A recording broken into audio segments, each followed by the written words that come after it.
ऐं निगत नाज़ त नंढपिण खां माण्हुनि खे एंटरटेन थी कंदी। अस्सलाम वालेकुम दोस्तों ये फिल्म जेका निगत नाज़ ते ठहियल आहे। इहा फिल्म जल्द ईद ते रिलीज़ कई वेंदी ऐं इहा रिलीज़ कई वेंदी जेका टेटियन ते इहा फिल्म तव्हां ॾिसी सघो था। उन खां अलावा हिन में जेका अदाकारी निगत नाज़ जो किरदारु निभाईंदी उहा हूंदी रुबी अली, ऐं रुबी अली हिन फिल्म में निगत नाज़ जो रोल में न तव्हांखे नज़र अची सघे थी। हुन में ॿिया बि केतिरा ई किरदार हूंदा, पर हिन जो मेन रोल जेको हूंदो उहो हूंदो रुबी अली जो। रुबी अली हिन में निगत नाज़ जो किरदारु अदा कंदी। त वधीक इहा फिल्म ॾिसूं, रिलीज़ थिए हुन में ॾिसूं त इहा फिल्म केतिरी कामयाबु वञे थी रुबी अली जी।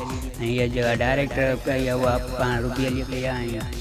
हिन में मुकमल उहा कहाणी हूंदी जेका निगत नाज़ पंहिंजी ज़िंदगी में गुज़ारी आहे। त इहो ई अॼु जी वीडियो। वधीक अहिड़ा वीडियो ॾिसण लाइ चैनल खे सब्सक्राइब कंदा। Thank U very much.